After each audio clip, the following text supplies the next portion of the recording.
नमस्कार, मैं हूं संजय शर्मा। आप देख रहे हैं 4 PM न्यूज नेटवर्क। क्या दुर्भाग्य हो गया है प्रधानमंत्री नरेंद्र मोदी का कि कमजोर क्या पड़े, अपनों ने ही उन्हें आंखें दिखाना शुरू कर दी है। नितिन गडकरी उन्हें विश्वकन्या बता रहे हैं इशारे इशारों में कि सरकार विश्वकन्या जैसी होती है, पास में जाना मत। चिराग पासवान कह रहे हैं कि मैं कभी भी मंत्री पद छोड़ सकता हूँ। जरा सा तो समर्थन पे टिकी हुई है सरकार। कभी नीतीश को मनाती है, कभी नायडू को मनाती है, अब चिराग पासवान नाराज हो गए, गडकरी अलग रास्ता देख रहे हैं। इतने बुरे हाल में मोदी कभी नहीं रहे। जो टेंशन है, जो परेशानियां हैं, मैंने अभय दुबे जी से समझने की कोशिश करी। और मैंने समझने की कोशिश करी कि हरियाणा चुनाव पे ये राम रहीम पर बीजेपी इतना इलू इलू क्यों हो जाती है। फिर कहां चली जाती है महिलाओं के उत्थान की बातें, जब एक बलात्कारी को हर चुनाव से पहले पेरोल पे छोड़ दिया जाता है और वांगचुक साहब जो पर्यावरण की लड़ाई लड़ते हैं उनको गिरफ्तार कर दिया जाता है। हरियाणा में बेरोजगारी का रिकॉर्ड टूट रहा है, नौजवान गुस्से में है, परेशान है। रास्ता कहां से निकलेगा? तमाम मुद्दों पर अभय द्विवेदी जी से बहुत शानदार बातचीत की है, पूरी बातचीत सुनिएगा। आपसे रिक्वेस्ट है, 4 PM म्यूजिक जो हम लोगों का नया चैनल है, उसमें वैष्णवी का एक बहुत अच्छा गाना आया है। 4 PM म्यूजिक पे आप देख रहे हैं लोगों में। अगर आपने ज्वाइन नहीं किया है 4 PM म्यूजिक, तो प्लीज 4 PM म्यूजिक को भी ज्वाइन करिएगा, सब्सक्राइब करिएगा और वैष्णवी का ये गाना सुनिएगा, आपको बहुत अच्छा लगेगा। बहुत अच्छी सिंगर हैं, 4 PM के मंच पर, 4 PM म्यूजिक के मंच पर पहली बार आई हैं। चलते हैं अभय दुबे जी के पास और सुनते हैं उनसे बातचीत। 4 PM न्यूज नेटवर्क पे स्वागत है अभय जी आपका। बीजेपी जब सत्ता में आई थी तो एक नारा दिया था, पढ़ेंगी बेटियां बढ़ेंगी, आगे बढ़ेंगी बेटियां, इस तरह का नारा था।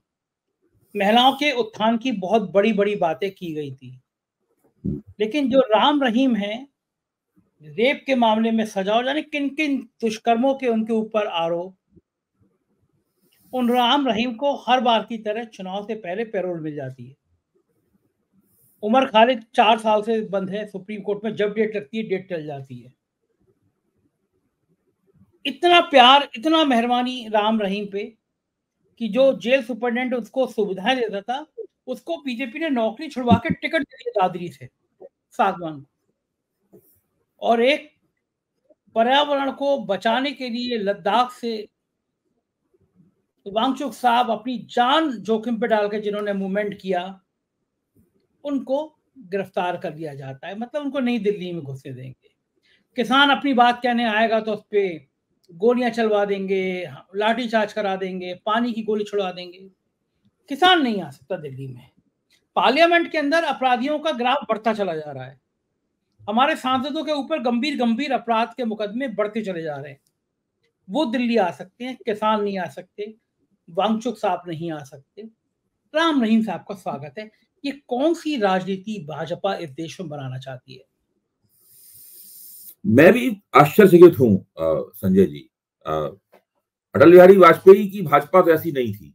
मुझे याद है अटल बिहारी वाजपेयी ने 6 साल तक प्रधानमंत्री के तौर पर शासन किया और उस समय हम लोग भाजपा की जो आलोचना करते थे या भाजपा की राजनीति की समीक्षा करते थे, उसके अंदर ये सब इस तरह की बातें नहीं आया करती थी जो आजकल आ रही हैं। ये विशेष रूप से नरेंद्र मोदी और उनकी भाजपा की देन है।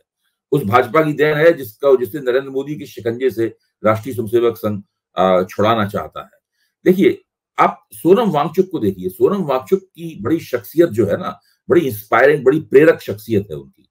जो 3 इडियट का नायक है, जो जिसकी भूमिका आमिर खान ने निभाई थी, वो भी सोनम वांगचुक से प्रभावित है।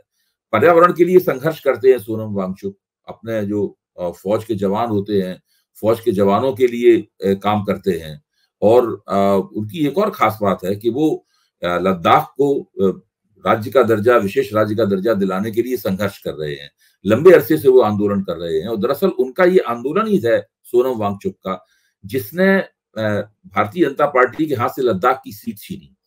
आज लद्दाख में एक निर्दलीय सदस्य चुनाव जीते हैं। तो वो इससे आप अंदाजा लगा सकते हैं कि भारतीय जनता पार्टी सोनम वांगचुक से क्यों नाराज है।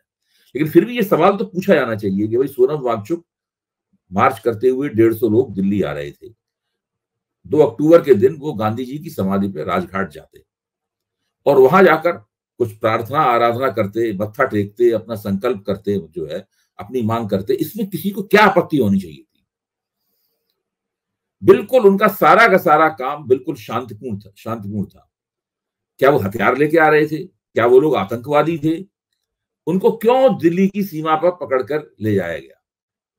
दूसरी बात, जो गुरमीत राम रहीम है, आप गुरमीत राम रहीम ने एक पत्रकार की हत्या में गुरमीत राम रहीम को 20 साल की सजा हुई है। उस पत्रकार का नाम था रामचंद्र प्रजापति, रामचंद्र छत्रपति पत्रकार का नाम था। और उनकी पुण्यतिथि के मौके पर हिसार में हर साल एक कार्यक्रम होता है। उस कार्यक्रम में मैं भी गया हूं एक बार, और उस कार्यक्रम में जाके मैंने उसमें व्याख्यान दिया है। उस वक्त गुरमीत राम रहीम के खिलाफ मुकदमा चल रहा था, लेकिन सजा नहीं हुई थी उस वक्त। उस वक्त में गया हूं। सजा तो शायद 2017 में हुई है इसको। आप देखिए, 2 हत्याओं में इस व्यक्ति को 20-20 साल की सजा है, 2 बलात्कारों में इस व्यक्ति को 10-10 साल की सजा है। और सबसे बुरी बात यह है, सबसे घिनौनी बात यह है, इसकी जितनी निंदा की जाए उतनी कम है, कि इस बार राम रहीम को जो पेरोल या फरलो जो भी दिया गया है, उसमें चुनाव आयोग भी शामिल हो गया है इस बार। जो हरियाणा के चुनाव आयोग की तरफ से इंचार्ज हैं, उन्होंने इसकी इजाजत दे दी है। आप इससे अंदाजा लगाइए। और अभी 1 महीने पहले ही छोड़ा गया था इनको।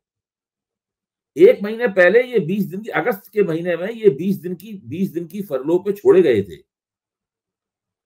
इसके बाद 1 महीना हुआ है, फिर दोबारा छोड़ दिया गया है। जबकि कानून और जो जेल का मैनुअल है वो साफ तौर पर कहता है कि जो पैरोल और फरलो की व्यवस्था है वो उन लोगों के लिए है जो संगीन अपराधों में बंद नहीं है, जो इमरजेंसी में ये व्यवस्था इस्तेमाल की जानी होती है। ये संगीन अपराधों में बंद है। इनके ऊपर 2-2 हत्याओं और 2-2 बलात्कारों के आरोप हैं। आरोप अदालत में साबित हो चुके हैं। ये मुकदमा हार चुके हैं और ये उसकी जेल काट रहे हैं। लेकिन 2017 के बाद से 275 दिन या तकरीबन 1 साल के बराबर ये जेल से बाहर रह चुके हैं। 11 बार इनको जेल से छोड़ा गया है। 2 बार को आप कह सकते हैं कि भाई अपनी माँ की तबीयत खराब थी इसलिए एक एक दिन की पैरोल मिली थी इनको, लेकिन 9 बार केवल चुनाव से पहले छोड़ा गया है, राजनीतिक मकसद से छोड़ा गया है इनको। देखिए, कुछ भी हो, आप अगर सत्ता में हैं, मुख्यमंत्री हैं, प्रधानमंत्री हैं, किसी पार्टी के राष्ट्रीय अध्यक्ष हैं, तो हर चीज कानून की किताब देख के नहीं होती है। कानून की किताब के लिहाज से तो ये होना ही नहीं चाहिए। तमाम बड़े वकीलों का कहना है कि इस वक्त कानून को उठा के अलग रख दीजिए। कानून, लोग कहते हैं कानून अपना काम कर रहा है। ये एक ऐसा मसला है इसमें कानून अपना काम नहीं कर रहा है। ये जो परिस्थिति है ना, ये बहुत खराब परिस्थिति है। इससे हमारा पूरा लोकतंत्र और पूरी व्यवस्था बुरी तरीके से शर्मसार हुई है। बिल्कुल निर्लज्जता से आज के सत्ताधारियों की आंख में कोई आंख का लिहाज नहीं है, किसी बात की कोई शर्म नहीं है, कुछ नहीं है, कोई परवाह नहीं है उनको। जो चाहे सोचता रहे, उनकी राजनीतिक गोटी लाल होनी चाहिए। और ये देखिए, बेशर्मी जो है अपने आप को दोहरा रही है। पंजाब चुनाव के वक्त छोड़ा गया था, कोई असर नहीं हुआ, भाजपा का भूसा उड़ गया पंजाब में। हिमाचल प्रदेश के पहले छोड़ा गया था, कोई असर नहीं हुआ, हिमाचल प्रदेश में भारतीय जनता पार्टी चुनाव हार गई। और मैं गारंटी से कहता हूं कि अभी हरियाणा में भी भारतीय जनता पार्टी का भूसा उड़ जाएगा। लेकिन अगली बार जब फिर चुनाव होगा तो फिर निर्लज्जता से उसको छोड़ा जाएगा, ये सोच के चलो 10 वोट कहीं बढ़ाई देगा। अच्छा, उसको छोड़ा जाए जाने का कोई असर नहीं होता है। मैं तो कहता हूँ, पहले एक जमाने में जो दलित पंजाब के कमजोर जातियों का समाज था, जिसके आधार पर तमाम डेरे बने हैं, और उन डेरों के बनने का एक ऐतिहासिक कारण है। मैं उसमें इस वक्त नहीं जा रहा हूं, उस पर हम लोग कभी फिर चर्चा कर सकते हैं। स्थिति यह है कि उनके ऊपर एक जमाने में प्रभाव था, इसके कहने पे लोग इधर उधर अपने वोट कर दिया करते थे। आज तो वो प्रभाव बिल्कुल समाप्त हो चुका है। बिल्कुल इसके कुछ कट्टर भक्तों को छोड़ के बाकी किसी में इसका प्रभाव नहीं है। अगर इसका प्रभाव होता तो उसने पंजाब में भारतीय जनता पार्टी के नतीजे कुछ बेहतर करवाए होते, हिमाचल प्रदेश में कम से कम भारतीय जनता पार्टी को जीत दिलवाई होती। कुछ भी नहीं कर पा रहा, हरियाणा में भी कुछ नहीं कर पाएगा। और ये देखिए, केवल उसी को नहीं छोड़ा जा रहा, जो जेल सुपरिटेंडेंट उसको मदद करता था, बताया जाता है वो भी कम दागी नहीं है, उसको दादरी से टिकट दे दिया गया। 6 बार तो उसी बंदे की सुपरिटेंडेंटी में छोड़ा गया है इसको, इसीलिए उसको टिकट दे दिया गया बीजेपी से। हाँ। अच्छा, अब इसमें यही है कि सब लोग ये अपील कर रहे हैं कि भाई अदालतों को एक सू मोटो अदालतों को इसका संज्ञान लेना चाहिए। पंजाब और हरियाणा हाई कोर्ट को संज्ञान लेना चाहिए, सुप्रीम कोर्ट को संज्ञान लेना चाहिए। अगर कोई संज्ञान नहीं ले रहा है तो वहां पे पब्लिक इंटरेस्ट लिटिगेशन PIL डालनी चाहिए। देखिए अब क्या होता है इसमें, मेरे ख्याल से तो नागरिक समाज के संगठनों में से किसी को आगे बढ़कर सुप्रीम कोर्ट में इससे PIL डालनी चाहिए और इस मसले का एक फैसला होना चाहिए। देखिए इस तरह की बातों से लोगों का लोकतंत्र में और कानून में विश्वास उठ जाता है, यकीन उठ जाता है। हाँ, मतलब लोग कहते हैं भाई क्या मतलब क्या आ रहा है इस बात का, और ऐसी बात नहीं है। अबे जी, हाँ, लोग बोलिए। कह रहे हैं कि उमर खालिद को 4 साल से उसकी सुप्रीम कोर्ट में जब डेट होती है तो किसी ना किसी वजह से तारीख टल जाती है। 4 साल से उसको जमानत नहीं मिली है उमर खालिद को, और राम रहीम जैसे बलात्कारी आराम से घूम रहे हैं। मैं ये जानना चाहता हूँ कि बीजेपी के पास एक लंबी लिस्ट है, आप ढूंढेंगे बलात्कारियों की एक लंबी लिस्ट है जो बीजेपी को सपोर्ट, जिनके बारे में कहा जाता है बीजेपी के सपोर्ट में है, वो बीजेपी को सपोर्ट करते हैं। इतना क्यों प्यार है इन बलात्कारियों से पार्टी का?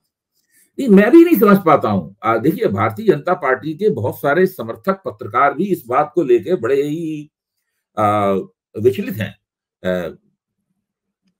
मैं आज एक जो मशहूर एंकर हैं जिनको भारतीय जनता पार्टी का समर्थक माना जाता है, महिला एंकर हैं, मैं उनकी एक बहस देख रहा था। इत्तेफाक से, मैं देखता नहीं हूँ बहस, इत्तेफाक से वो वीडियो सामने आ गया तो मैंने उसको क्लिक कर दिया, वो बहस देखने लगा।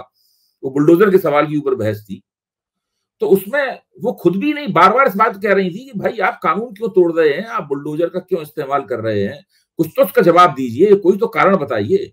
लेकिन जो बीजेपी के प्रवक्ता थे सब इधर उधर के, वो पाकिस्तान में हिंदुओं की संख्या कम हो गई, भाई पाकिस्तान में हिंदुओं की संख्या कम हो गई, उससे हिंदुस्तान में बुलडोजर क्यों चला रहे हैं आप? हाँ, तो अजीब, हाँ मतलब कोई तुक नहीं है। बात सारे के सारे सवाल, वहां जितने भी छात्र बैठे थे सब भाजपा के प्रवक्ता से कह रहे थे कि कब आप सीधा जवाब देंगे, आप लगातार बात को घुमा रहे हैं गोल गोल, कब आप सीधा जवाब देंगे? देखिए इन लोगों को, मैं बार बार इस बात को कहता हूं, इन लोगों को केवल एक ही तरीके से राजनीति करना आता है, वो है सांप्रदायिक राजनीति करना। हिंदू बनाम मुसलमान या हिंदू बनाम ईसाई, अल्पसंख्यक बनाम बहुसंख्यक, इसके अलावा कोई राजनीति करने का ना मुहावरा है इनके पास, न किसी किस्म की कोई रचनाशीलता है, न किसी की कोई क्रिएटिविटी है, न कोई नई बात सोच सकते हैं, कोई नया वाक्य नहीं बोल सकते, कोई कुछ नहीं कर सकते। इनकी ये हालत है। और ये पिछले 10 साल में इस बात को काफी लंबे अरसे से भुना रहे हैं इसको, तो अब जनता ने भी समझ लिया है कि इनकी अब ये बात बिल्कुल वो सुनेगी ही नहीं। देखो ठीक बात है। मैं समझता हूँ 4 जून के बाद से लगातार इनकी कोशिश है, मैं बार बार इस बात को कहता हूँ कि कोई ट्रिगर पॉइंट मिल जाए जिससे हम फिर से जो है छा जाएं, और फिर हिंदू हिंदू फिर से हो जाए और लोग मुसलमानों के ऊपर हमलावर हो जाएं। और लेकिन वो नहीं मिल रहा है इनको पूरी तरीके से। अब ये आप इसकी हालत जिस पर हम लोगों ने कल चर्चा की थी, जो तिरुपति मंदिर के लड्डू वाला प्रकरण है, आप इसको देखिए।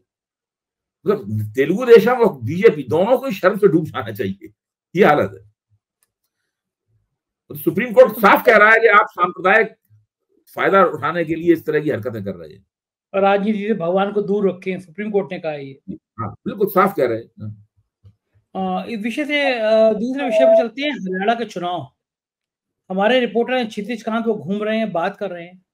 बेरोजगारी की जो मार हम सोच सकते थे उससे भी 10 गुना ज्यादा है वहां पे।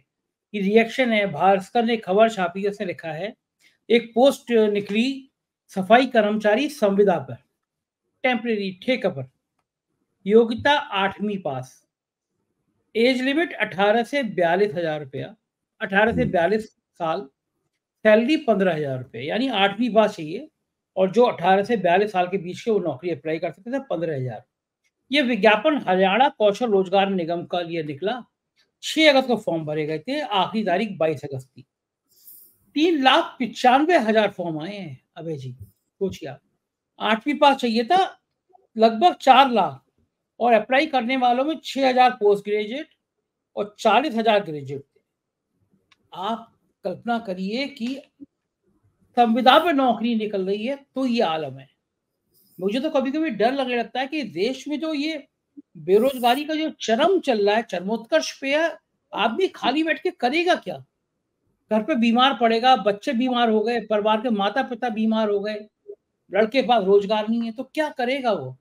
सरकार बुलेट ट्रेन ले आ रही है, अपना नया संसद भवन हजारों करोड़ों का बना दे रही है, मंत्रियों के भत्ते बढ़े जा रहे हैं, पेंशन बढ़ जा रही है, मंत्रियों के सुख सुविधाएं बढ़ जा रही हैं, प्रधानमंत्री जी का ग्लैमर बढ़ जा रहा है, लेकिन रोजगार के नाम पर पकौड़े तलने का भी विकल्प छोड़ा नहीं है सरकार ने।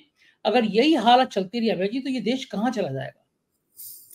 अब आपने जो बात कही है, जो बिल्कुल सही बात है, आप इस बात की रोशनी में उन राजनीतिक समीक्षकों की चर्चाएं देखिए जो अंग्रेजी में बोल रहे हैं, अंग्रेजी में लिख रहे हैं, और उन चुनाव शास्त्रियों के बारे में सोचिए जो कह रहे हैं कि हरियाणा में रोजगार की स्थिति अच्छी है, हरियाणा में रोजगार देश के औसत से कम है। ये मैंने आज ही पढ़ा है लेख, आज ही मैंने लेख ये पढ़ा। आप इससे अंदाज लगाइए, आप जो कह रहे हैं एक तो वो तथ्य है, आप तो पूरी हकीकत पेश कर रहे हैं, दूसरी तरफ सरकार ने इनको एक फर्जी डेटा सप्लाई किया है इन लोगों को, उस फर्जी डेटा को ये ले उड़े हैं और उसके सहारे ये दिखाने की कोशिश कर रहे हैं कि हरियाणा में रोजगार का सवाल कोई खास नहीं है क्योंकि वहां पर रोजगार की स्थिति कमोबेश ठीक है। अच्छा, दूसरा हथकंडा इसमें क्या इस्तेमाल हो रहा है? दूसरा हथकंडा इस्तेमाल हो रहा है कि एक एक निर्वाचन क्षेत्र दर निर्वाचन क्षेत्र विश्लेषण किया जाए। जो बड़ी तस्वीर है हरियाणा चुनाव की उसको बगल में किनारे रख दिया जाए और एक एक निर्वाचन क्षेत्र किया जाए कि भाई यहाँ पर ये वाला उम्मीदवार निर्दलीय खड़ा है, ये इतने वोट काट लेगा, ये इतना खड़ा है, ये इतना कर लेगा, इतने कर लेगा, तो हर जगह, ताकि ये दिखाया जा सके भारतीय जनता पार्टी के पक्ष में कि चुनाव फंसा हुआ है। ये भी पूरा का पूरा एक खेल चल रहा है कि किसी तरीके से ये दिखाया जाए कि चुनाव में एक तरफा नहीं है बात, चुनाव फंसा हुआ है, भारतीय जनता पार्टी जम के संघर्ष कर रही है और हो सकता है कि भारतीय जनता पार्टी जो है वो इसमें एक कांग्रेस अच्छा प्रदर्शन हो जाए, क्योंकि कांग्रेस में भी मतभेद हैं, शैलजा में और हुड्डा के अंदर मतभेद हैं, इसलिए उनके बीच में वो एक संघर्ष उसका फायदा भाजपा को मिल रहा है और रोजगार की स्थिति अच्छी है, इसका फायदा भाजपा को मिल रहा है, निर्दलीय तमाम खड़े हो गए, इसका फायदा भाजपा को मिल रहा है। इस प्रकार का भी एक माहौल पूरा तैयार किया जा रहा है। अब मैं तो ये समझता हूं कि हरियाणा में अगर भारतीय जनता पार्टी चुनाव में अच्छा प्रदर्शन करती है, अगर किसान, जवान और पहलवान के मुद्दे के बावजूद, अगर अग्निवीर के मुद्दे के बावजूद, अगर किसान आंदोलन के बावजूद, अगर महिलाओं, पहलवान बेटियों के यौन शोषण के बावजूद और अगर मनोहर लाल खट्टर के 9.5 साल के कुशासन के बावजूद भारतीय जनता पार्टी अगर हरियाणा में अच्छा प्रदर्शन करती है, तो हम लोगों को ये राजनीतिक समीक्षा वगैरह का काम छोड़ देना चाहिए। फिर आप किस बात की राजनीतिक समीक्षा करेंगे? राजनीतिक समीक्षा आप किस आधार पर करते हैं? ऐसी समीक्षा आप देख के करते हैं भाई जो चुनी हुई सरकार है वो कैसा काम कर रही है, क्या कर रही है चुनी हुई सरकार। जो राजनीतिक दल है वो जिन लोगों को मुख्यमंत्री, मंत्री नियुक्त करते हैं, उनसे किस तरीके से वो काम लेते हैं, वो किस तरीके से अपने नेता को चुनते हैं कि इसको हरियाणा का मुख्यमंत्री बनाया जाए, इसको राजस्थान का मुख्यमंत्री बनाया जाए, इसको छत्तीसगढ़ का मुख्यमंत्री बनाया जाए। उन्होंने काम ठीक किया कि नहीं किया, इसकी समीक्षा करना हम लोगों का काम है। सही व्यक्ति को उन्होंने चुना या नहीं चुना, इसकी समीक्षा करना हम लोगों का काम है। देखिए, हरियाणा में चुनाव बिल्कुल सीधा है, अब तो कोई उसमें शक रह ही नहीं गया है। मैं तो कहता हूं कि हुड्डा और शैलजा कितने भी लड़ते रहे आपस में, एक दूसरे की टांग खींचते रहे, पब्लिक चुनाव तय कर रही है। कांग्रेस चुनाव जीतना चाहती है कि हारना चाहती है, कांग्रेस जाने, लेकिन पब्लिक चुनाव तय कर रही है। और मैं कहता हूं अगर भारतीय जनता पार्टी का यही रवैया रहा तो अगला लोकसभा चुनाव भी पब्लिक ही तय करेगी, पब्लिक लड़ेगी चुनाव। विपक्ष कमजोर हो, मजबूत हो, उसमें एकता हो, उसमें फूट हो, कुछ भी बना रहे, पब्लिक उसको वोट दे देगी जो भारतीय जनता पार्टी को हराएगा। इस स्तर की एंटी इनकम्बेंसी हरियाणा में है। जब चुनाव नतीजे आएंगे तो लोग भारतीय जनता पार्टी हड़बड़ा जाएगी। हाँ, ये लोग फीडबैक तो हरियाणा से यही आ रहा है कि हालात यही होने वाले। लेकिन प्रधानमंत्री जी अभी भी कांग्रेस के ऊपर हमला, आज उन्होंने रैली कर ली।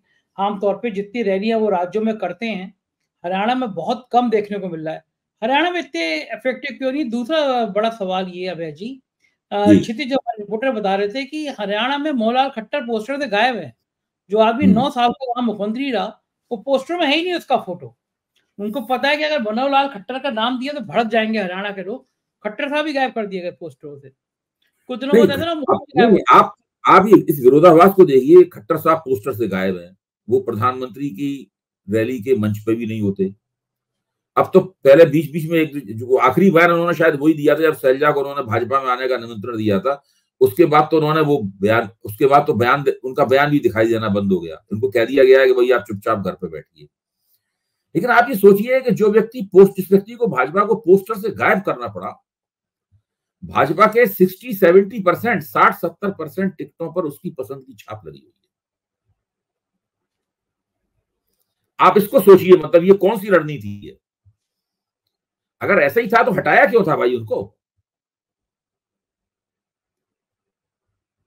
तो ये कांग्रेस के अंदर शैलजा में और हुड्डा के अंदर मतभेद है, वो लोग एक दूसरे की टांग खींच रहे हैं, इसकी तो खूब चर्चा होती है। लेकिन इसकी कोई चर्चा नहीं करता कि जिसको आपको 9.5 साल बाद आपने सत्ता से हटाया, वो उसी व्यक्ति ने टिकट बांटे आपके।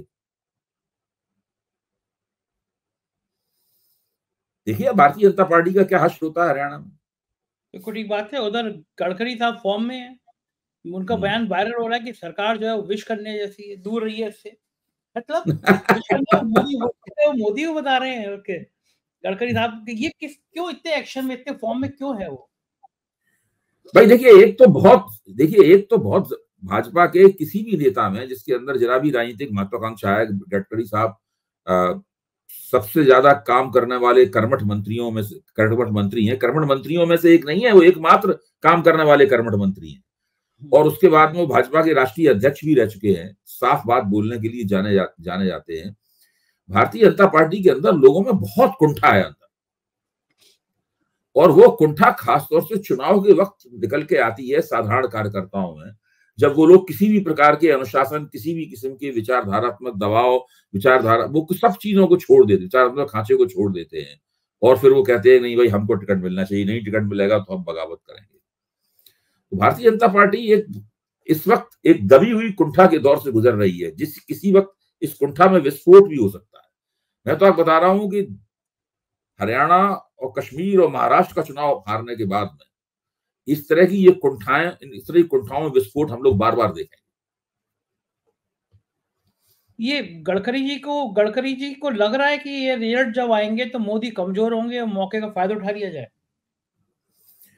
देखिए, गडकरी जी इस तरह की बातें बहुत दिनों से कह रहे हैं। मैं उनकी तारीफ करूंगा कि वो बात को कहते हैं और उससे बहुत ज्यादा संकोच नहीं करते, ज्यादा लाग लपेट उनके अंदर है नहीं।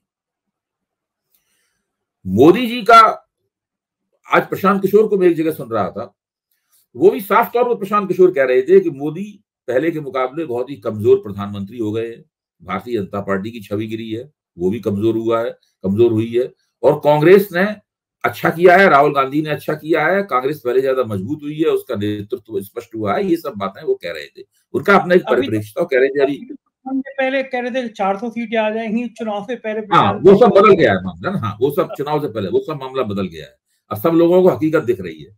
वो साथ में ये भी कह रहे थे कि जो 6 विधानसभा चुनाव होने वाले हैं, इन 6 विधानसभा चुनावों पर ही नरेंद्र मोदी की सरकार चलेगी, ये नहीं चलेगी, निर्भर करता है। और मैं इस बात को 4 PM के मंच पे कई बार कह चुका हूं कि अगर देखिए ये 5-1 फैसला हुआ, एक आध चुनाव हो सकता है भारतीय जनता पार्टी इसमें जीत जाए, 5-1 का फैसला हुआ तो आप समझ लीजिए कि नरेंद्र मोदी के लिए बहुत मुश्किल होगा प्रधानमंत्री बने रहना।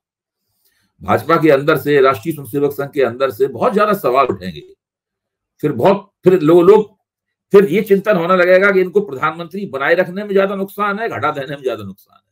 बिल्कुल ठीक जिस तरह योगी आदित्यनाथ को बनाए रखने में ज्यादा नुकसान है, घटा देने में नुकसान है, ये आकलन भाजपा रोज बरोज करती है, उस तरह का आकलन डेली किया जाएगा।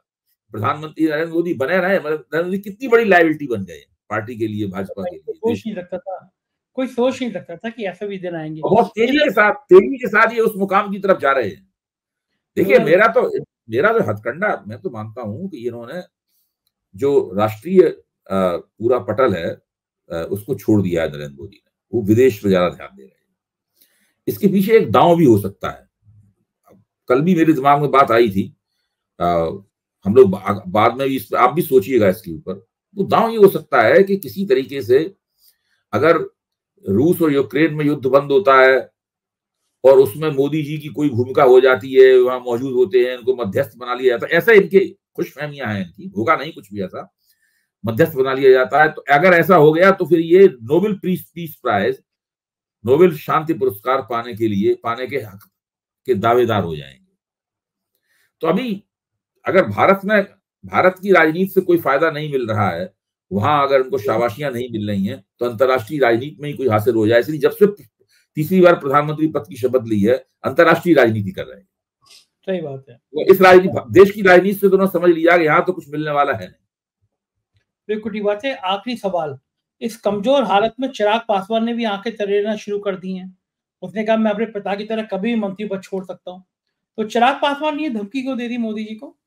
नहीं, देखिए वो बहुत लंबे अरसे से परेशान है, अमित शाह से परेशान है वो खास तौर से। अमित शाह ने जैसे ही चिराग पासवान ने कई मसलों पर, आरक्षण के सवाल पर और दूसरे सवालों के ऊपर कुछ अपनी असहमतियां दिखाई, वैसे ही सबसे पहले अमित शाह ने इनके 3 जो उनके सांसद हैं उनके ऊपर डोरे डालना शुरू किए।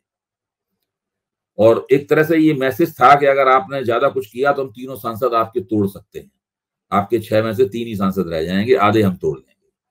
दूसरा काम इन्होंने किया कि पशुपत पारस जो कि बिल्कुल इनएक्टिव डोरमेंट पड़े हुए थे, ठंडे पड़े हुए थे पशुपत पारस अपने घर में, उनको एक्टिवेट कर दिया। एक्टिवेट करके अपने पास बुलाया, उनके साथ बातचीत की और पूरी तरह उन्होंने चिराग पासवान को संदेश दे दिया कि आप किसी ज्यादा हमारा विरोध करने की कोशिश मत कीजिए, हम नहीं आपकी पार्टी। चिराग पासवान भी जानते हैं किसने उनकी पार्टी तोड़वाई थी, और चिराग पासवान की तो बहुत बुरी हालत कर दी थी ना भारतीय जनता पार्टी ने। हाँ, सही बात है, बिल्कुल सही बात है। तो वो बहुत इस बात से आजिज आ चुके हैं उनके साथ जो अमित शाह की तरफ से सलूक किया जा रहा है। एक तरह से उन्होंने ये इस बात को एक जवाब दिया है अपना कि भाई ये मत मानिए कि हम वो मंत्री पद से चिपके हुए हैं, ज्यादा हमें तंग करोगे तो 1 मिनट में इस्तीफा दे दूंगा। बिल्कुल ठीक बात है। बिहार के चुनाव अभी पास ही हैं, बहुत लंबा समय नहीं है। उससे पहले बिहार में तरह-तरह के कयास, तरह-तरह के गुल। 6 महीने के अंदर बिहार में चुनाव की रणभेरी बच जाएगी और फिर तो उससे पहले गुल खिलना शुरू हो गए हैं। बहुत शुक्रिया अभय जी, आपने इतनी बातचीत करी, थैंक यू। तो ये थे अभय द्विवेदी जी, और मुझको यकीन है बातचीत आपको पसंद आई होगी। अपनी राय से अवगत कराइएगा। शुक्रिया, थैंक यू।